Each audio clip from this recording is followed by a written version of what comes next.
A baker from Goa. दोस्तों आज मैं इस वीडियो के अंदर आपको बताने वाला हूं कि इस चैप्टर के अंदर जितना भी निचोड़ है, जितनी भी बातें हैं, आज मैं इस चैप्टर के सारा का सारा आपको मैं हिंदी में समझाने वाला हूं। क्योंकि दोस्तों आपका टर्म 2 का एग्ज़ाम करीब है और आपको क्वेश्चन और आंसर रटना नहीं है। मैं इस वीडियो के अंदर पूरी की पूरी इस तरह से आपको समझा दूंगा कि कहीं से भी कोई क्वेश्चन आ जाए, आपका उसे आंसर देना बहुत ही ईजी हो जाएगा। क्योंकि दोस्तों अगर आपको चैप्टर के बारे में पूरा पता होगा कि अब बेकर फ्रॉम गोवा के चैप्टर में है क्या बातें, तो आपको क्वेश्चन आंसर रटने की बिल्कुल भी ज़रूरत नहीं है।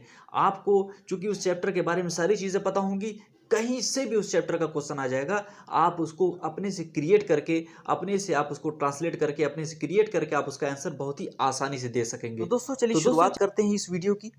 यह एक पारंपरिक गोवा के गांव के एक बेकर का चित्रण है जिसका स्थान उसके समाज में आज भी महत्वपूर्ण है।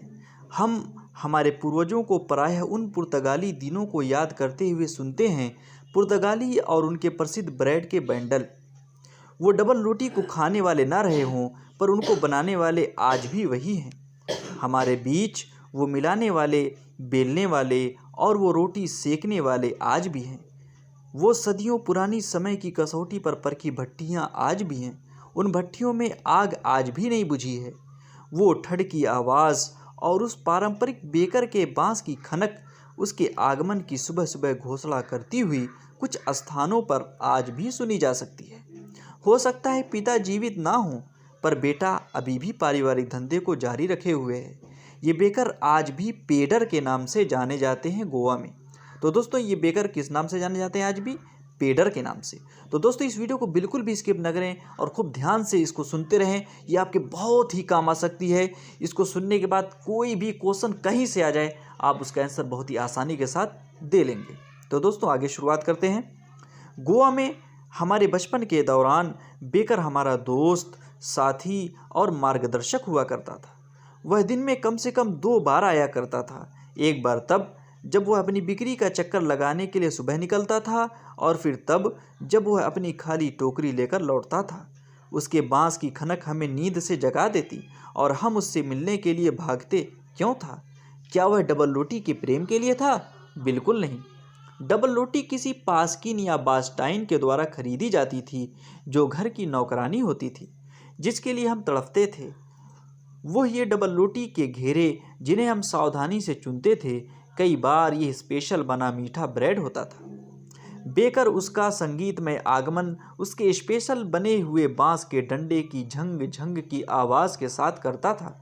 एक हाथ टोकरी को सहारा देते हुए और दूसरा हाथ बांस को धरती में पटकते हुए वह घर की औरत का नमस्कार के साथ सत्कार करता और फिर अपनी टोकरी को खड़े बांस पर रखता।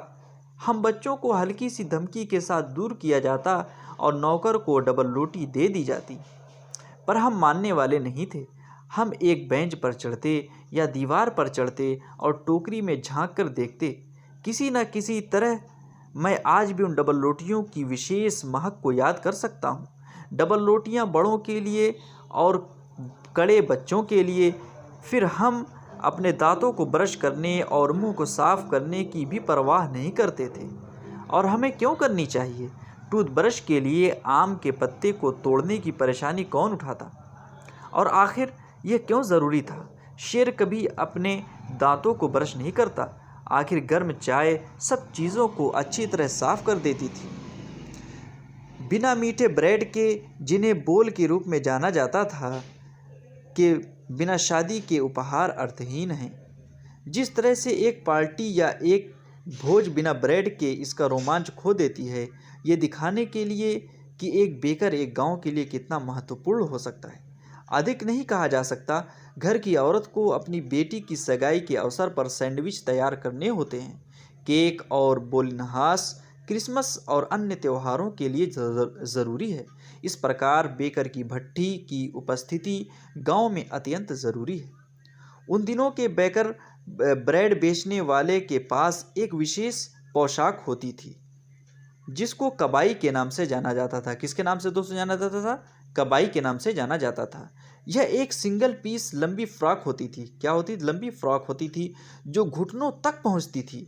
दोस्तों यहाँ पे खूब ध्यान देने वाली बात है। यहाँ पर अब हमारे बचपन में हम बेकर को देखते थे, एक शर्ट और पैंट पहने होता था जो पूरी पैंट से थोड़ा छोटा और नीकर से थोड़ा लंबा होता था। आज भी जो कोई नीकर पहनता है जो घुटनों से थोड़ा नीचे पहुंचती है तो उस पर यह टिप्पणी की जाती है कि वह एक पेडर की तरह पोशाक पहने हुए है। बेकर प्रायः महीने के अंत में अपने पैसे की उगाही करता था। महीने के हिसाब किताब पेंसिल से किसी दीवार पर लिखे जाते थे। पुराने दिनों में बेकिंग वास्तव में फ़ायदे का धंधा था। बेकर और उसका परिवार कभी भूखे नहीं मरते थे। वह, उसका परिवार और उसके नौकर हमेशा खुश और उन्नत दिखते थे। उनका मोटा शरीर इसका सबूत था। आज भी जब कोई कटहल जैसा मोटा दिखता है तो उसकी तुलना बेकर से की जाती है। तो दोस्तों ये पूरा निचोड़ था, ये पूरा समझ लीजिए कि पूरा सारांश था इस चैप्टर का, बेकर फ्रॉम गोवा का, जो उम्मीद करता हूँ आपने खूब अच्छे से सुना होगा और सारी बातें आपको समझ में आई होंगी।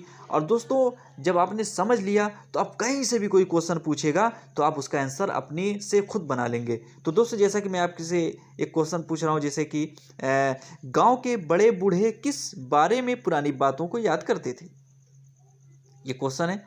इसका आंसर भी आप बहुत ही आसानी से दे लेंगे कि गांव के बड़े बूढ़े किस बारे में पुरानी बातों को याद करते हैं। इसका आंसर आपको बहुत ही आसानी से पता होगा। ठीक है, पहले मैंने बताया, शुरू में ही इसको बताया हूँ।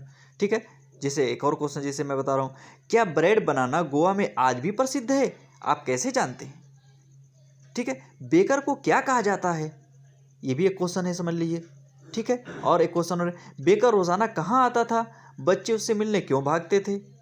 ठीक है दोस्तों, और क्वेश्चन मैं आपको पूछता हूँ, देखिए आप बहुत आसानी से बता लेंगे। वह एक पैडर की तरह ड्रेस पहनता है, क्यों। ठीक है, जैसे यह टिप्पणी कौन आमंत्रित करता है, वह एक पैडर की तरह ड्रेस पहनता है, क्यों। ठीक है दोस्तों, और क्वेश्चन देखिए, बेकर के मासिक खाते कहाँ लिखे जाते थे। ठीक है दोस्तों, कटहल जैसा दिखने का क्या मतलब है। तो दोस्तों जो भी क्वेश्चन आएगा, कहीं से भी क्वेश्चन आ जाए, अगर आपने इसे अच्छे से पढ़ लिया है तो कहीं से भी कोई क्वेश्चन आएगा आप उसका आंसर बहुत ही आसानी से दे लेंगे। तो दोस्तों आपको अब मैं जो है पूरा चैप्टर के बारे में था, और उम्मीद करता हूँ आपको हमारी ये वीडियो पसंद आई होगी। और दोस्तों अगर आपने अभी तक हमारी इस वीडियो को लाइक नहीं किया तो लाइक ज़रूर से कर लें। और दोस्तों अगर आप कमेंट करेंगे तो मैं इसकी जितनी भी क्वेश्चंस हैं, ठीक है, चाहे वो ऑब्जेक्टिव हो चाहे वो सब्जेक्टिव हो, अगर आप कहेंगे कमेंट करेंगे तो मैं उसकी भी एक अलग से वीडियो बनाऊंगा इस चैप्टर की, कि इसके जो ऑब्जेक्टिव हैं, जो इसके सब्जेक्टिव हैं, और पूरा दोस्तों बनाऊंगा, बेहतरीन बनाऊंगा, जो आपके एग्ज़ाम में बहुत ही काम आ सकते हैं। तो दोस्तों ये वीडियो थी जो मैंने आपके सामने रखी, जो बात रखी। और दोस्तों जो है इसी तरह से मैं हर चैप्टर का आपके सामने लाता रहूँगा। अब इसके बाद जो है दोस्तों इसके बाद वाला चैप्टर लाऊंगा। तो दोस्तों अगर आपको हमारी ये वीडियो पसंद आई तो हमारी इस वीडियो को लाइक करें, शेयर करें और हमारे चैनल को सब्सक्राइब भी कर लें।